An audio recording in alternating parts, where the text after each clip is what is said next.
Thanks for the invitation to speak. Lorraine wasn't going to talk about buildings, but I will talk absolutely about buildings. In fact, one particular building, as Lars mentioned, the landscape architecture building, which was completed at Lincoln University, opened in 2009 and really started functioning properly in 2010. So quite an auspicious year, of course, the year of when the earthquake started in Christchurch. So it's been running for 3 or so years. So we've had a good chance to see how the building has functioned in reality, and the feedback's been very positive. So what I wanted to is talk about some of the lessons we've learned, some of the ideas we've tried to incorporate in this building. Obviously, for Lincoln University, a tertiary education, but I think it's got, I believe, interesting ideas which can be used right throughout the education spectrum. Okay, it's in Lincoln University. For those, I'm sure most of you know about Lincoln University, but it's actually founded in 1878 as an agricultural college, and it's New Zealand's third oldest university, so it's been around a long time. A very successful university over the years. Not the biggest, I think it's actually the smallest of the 8 universities in New Zealand, but it's going strong, still going strong post-earthquake, where I know other universities are struggling.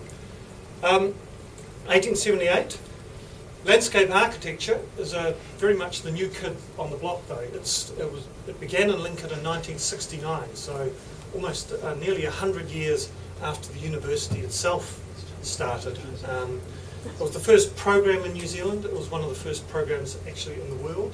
The whole discipline of landscape architecture taught in universities is reasonably new. So it was interesting, as I say, the new kid on the block in the environment.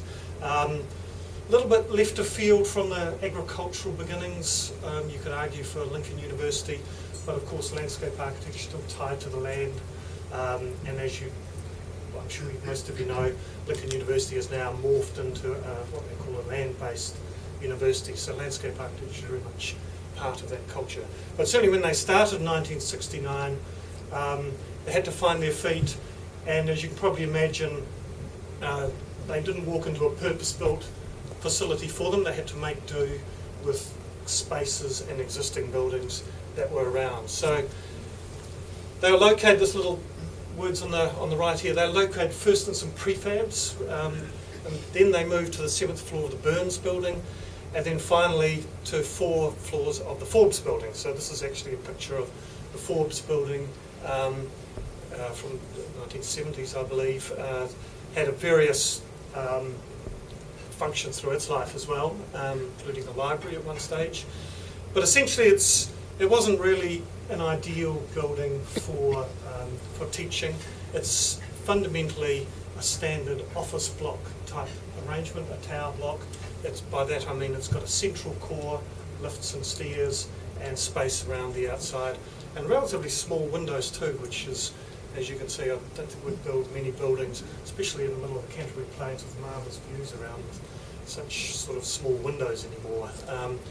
So it wasn't really ideal for the department. This is just an absolutely simple diagram of what we're talking about. A floor plan with a central block with a big black hole, literally was a black hole, and you have to sort of function around the perimeter of it. So therefore, if you're sitting over this side, you don't know what's going over here. You're forever sort of circulating. There's no real sense of a heart or a centre to the space. And of course, even worse, by being spread over a number of floors, you haven't got that connectivity between the different years and the thing. So not ideal. It was time that the landscape architecture department got a purpose-built building that suited their needs. Over the years, they've proved to be very successful. They've really grown. The biggest and most successful department, and there's a number of landscape architecture schools now across the country. So it was a chance to put some of the new thinking in terms of educational trends, which we've heard Lorraine touch on, and which I see written all over the place, which I'm sure you've all heard. The sense of moving away from this sort of environment to a more collaborative thing. Now I put it in a perhaps slightly big picture stuff, the way I tend to think probably. Educational trends, I don't see it necessarily just in education, but I see it as a general movement that's happening across all fields, a bit of a paradigm shift from what I've called sort of post-Enlightenment thinking, 19th, 20th centuries, particularly with this rise of science, scientific way of thinking, certainly in the past, was very much about separation of disciplines and specialisation. It's very much honing down on your own little area, becoming an expert in that, and being in your own department. Not that much cross-fertilisation. It was even university, the way the universities have been set up, it's been on a competitive model across the country. So there wasn't that much sharing of knowledge and collaboration.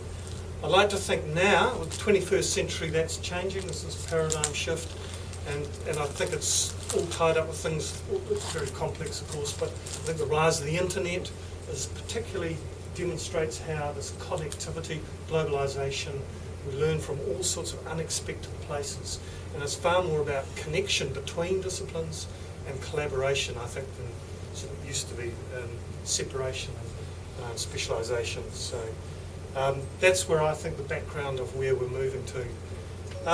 Site plan, the site is right in the middle of the university. This is what the site that was allocated. There was an existing building on there.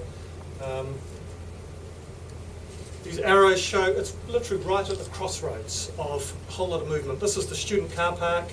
There's student accommodation here. This is where the heart of the university is, the library, lecture theatres, science block. So students crisscrossing this site all the time, which we found really, really interesting to do, to sort of pick up on this collaboration thing that I was just talking about. There's the old building that was demolished. We tried to reuse the building, but it was just too small and there were too many issues with it. So in the end it had to go. But you can see this, it's a crossroads of the university. So where normally you might think that's a problem and you would move, you might want to try to make the people move around the building. We thought, no, we'll actually make people move through the building to sort of open it up so that everyone in the rest of the university is aware of what's happening in the landscape architecture department. It becomes part of the life. You've not got these separate little spaces, buildings and rooms. Everyone does their own thing. You're not really aware of what everyone else is doing. This is the old building, right in the centre again. And this is the new building. This is still under construction. This photo, although it's pretty close to finished, that we ended up building on this site. It was an existing lecture theatre block here, and this is essentially what we came up with. Just from the back. I think I've got some plans, but maybe. Okay, sorry. Thought I had some plans, but that's okay. The idea is basically this area here is where the students' facility is. It's two levels, and we're trying to make it as open, as interconnected as possible. I look at things here, create an interactive space. I noticed open and inclusive. All those words were very much what we were trying to achieve with this building. I think it's particularly appropriate to a design school because it's a creativity we're trying to teach. However you teach that. I think creativity is very much learning from unexpected places and getting inspiration from all sorts of places rather than, once again, this honing in and specialisation idea. This is this path literally straight through the building, so we actually encouraged and we're quite happy for everyone to walk right through the building rather than around it, to get from the car park, which is behind here, through to in front of us here is where the main body of the university is. And there's big atrium space in here, big double height space which you can crisscross. There are events held in here. It's become the main focus for the whole university for events and functions. Open stairs, as you'll see, and the students all up here can look down and see what's happening. So it's become a real buzz and exciting place. Very different from where they were. Indoor, outdoor, you can slide all these panels open, so you can do teaching out here, out into a garden. Very much. This is an existing part, sort of treed area of this. There was this existing courtyard.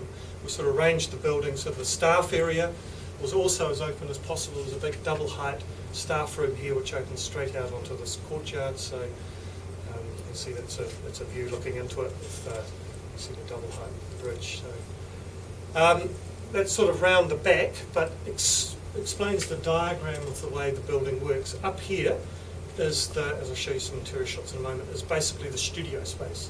Now, landscape architecture is a 4-year course, plus there's also the postgraduates, masters and PhD areas, faculties as well. So what happens is that in the past, those years were kept very separate, partly because of it was forced upon them by the building having different floors. So you didn't really know what the other years were doing. We purposely stuck everyone into this studio space up here, this is it still under construction, and just left it as open as possible. So you can see, first years can see what the fourth years are doing, and vice versa. And you get that, you actually get the chance to learn from other students, rather than just learning by sitting in a classroom with a teacher talking to you. So, and you can see it's open balcony, so you look down. There were events held in here, presentations, sort of all that student life. Open stairs, everything is sort of buzzy and happening. Just another shot of that space. This is the atrium space we're talking about, very much about sustainability as well. Winter sun coming into a very high thermal mass area, louvers to stop the summer sun. So we wanted the building as well to be a demonstration of sustainable principles, which is very much what the department's about. This is a photo literally just before the students moved in. It's now totally chaotic, which is the way we always expected it would be. But that's actually the studio space. We had to be very careful of acoustics. You probably see this wall coming up and over. It was a real worry that loud talking and events down here would just basically bounce up like a sound shell and make it impossible to work here. So all this is very heavily perforated acoustic dampening, so acoustics are very important. This glass screen, which doesn't go to the top, also helps with that, but still get that openness. So this space here is just up to the students. They can rearrange their desks however they want. They can do whatever they want. There's just a big bench which is now covered in models and drawings and glue and all that paint and all that sort of stuff that happens. And it all just happens along here. Everyone sees what everyone else is doing.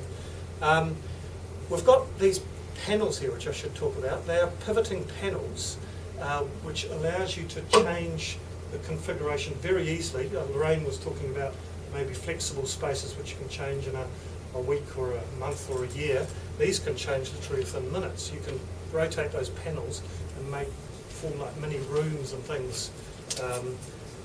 We had a long debates about those panels. You can see some more there, looking the other way. And we didn't want that many. Some of the staff wanted more because they're coming. It was a bit of an uncomfortable shift, which we often get from moving from very enclosed spaces to open spaces. They're worried how it would work practically. Some of these panels have now gone to just increase the openness, which we thought was quite a nice sort of lesson that we learned. So you can see the openness very well there. And the final slide, I think particularly the bottom one, just talking about this building being very sustainable. You'll see architects' drawings when they try to demonstrate sustainability. There's always sections full of colourful arrows, which probably mean you have to really, it's pretty simple basically. There's no air conditioning at all in the space, so we got rid of all air conditioning. It's gone through 3 years of various seasons without any problems at all. 100 plus students in here.